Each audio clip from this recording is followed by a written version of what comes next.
Hello friends, in this video I will show you how I use my table saw. See this table saw here, it had a blade guard on top of it, okay? So I removed it because even though blade guard is for safety, when I remove it I can see the blade nicely, and I can you can also see how it's cutting. And this is called riving knife. See, this is a riving knife. This is a riving knife, and they say that the blade should be, if I want to cut this, the blade should be just 1¼ inch above the piece. So it should not be too high. Okay, so I will show you how to cut small pieces. See this piece of small pieces of wood. So this one here is a thin piece of wood. I'm going to cut it.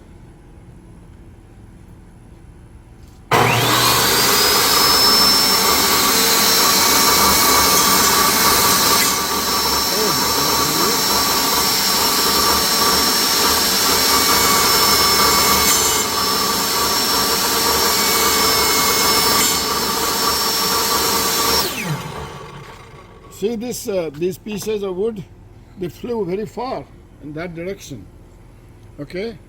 And they were very small pieces, but they flew. So that's why the operator should not stand here. Operator should always stand on the side, okay? But if it is a piece like this, see, if it is a piece like this, suppose I want to cut it here, not small pieces, but little bit big piece. So I make it.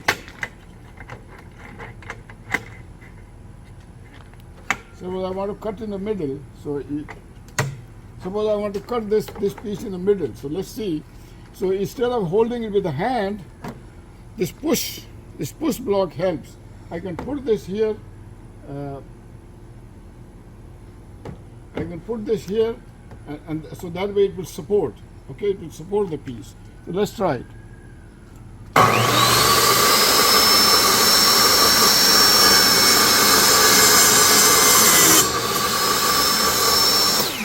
Even then there was a kickback, it flew there, and so it's not bad, not bad.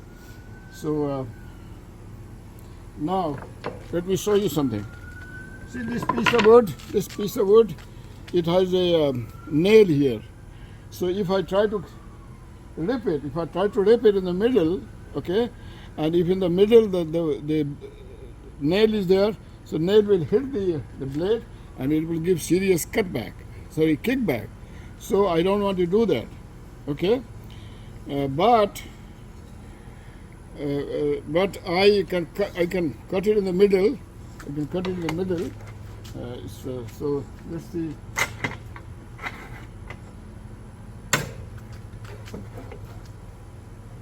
So to cut it in the middle, I can support this. I can push it with hand. But it's good to have a pushback, a push block.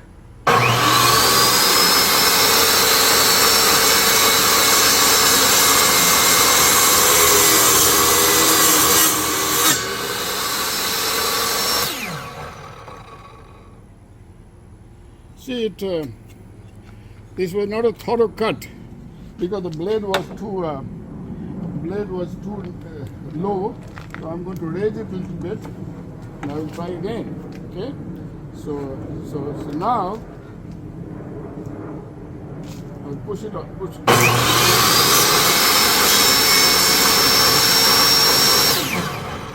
This was easy. It didn't throw this piece out, but you have to always remember that the blade should be just about 1/4 inch above the height of the wood.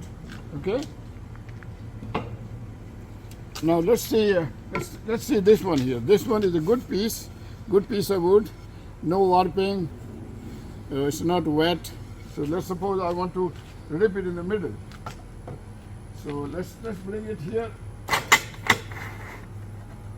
and then I want to rip it in the middle. So I can adjust it here, and then I clamp this one, and then I can just I can just push it with the hand, and when it reaches the end, then I can just pull it. Let's try this.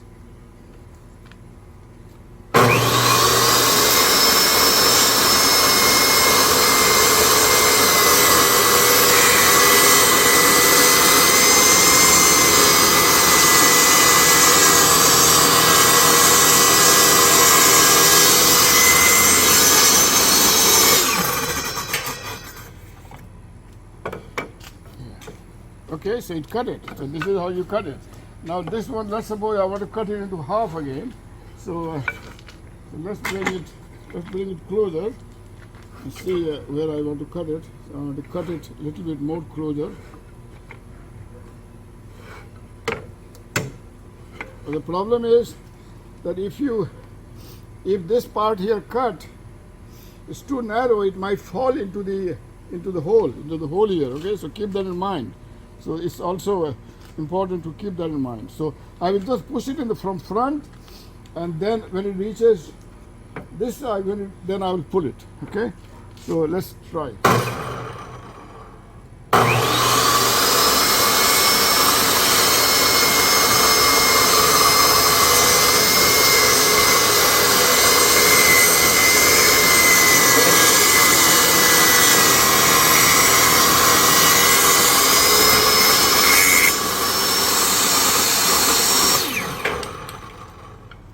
So this is how you do it. Okay, we cut it. Now let's suppose I want to cut this into half. Okay. Now the problem is that if I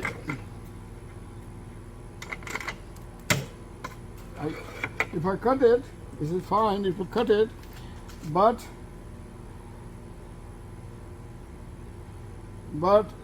pushing with hand is a little dangerous. You can push it, but when it comes here, don't go close. Don't try to put your finger in the piece. Okay, because it's so you have to push it in the front, and then when it comes out, you pull it from this side. Okay, but don't try to go to the side and hold it.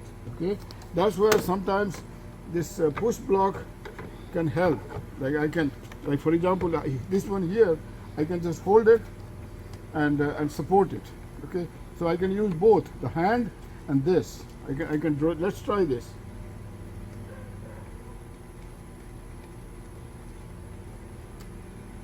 Let's try this. Okay.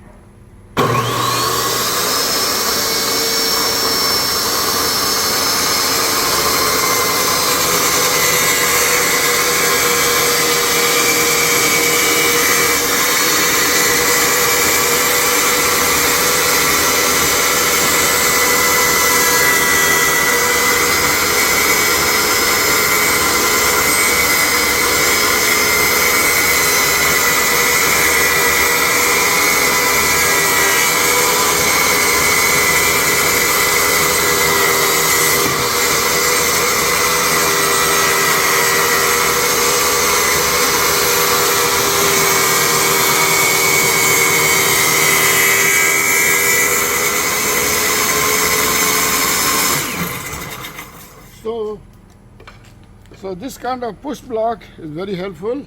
I bought this push block. It's Delmar Tools. It's a push block, and it has a hole so that if I lower this riving knife so that it becomes level with the same height as the blade, then this gap here will go through the blade. But I can use it. I don't want to lower the riving knife because it's supposed to be like that, and then I can put the blade guard on top of it. But as you saw, even with this can be good as a good support. You can make this kind of thing yourself with a piece of wood, but this has a nice handle, nice grip. So it's and it grips as you saw. So that's good. So this is how you use the saw, and this is a great tool, but you just have to be careful. Okay.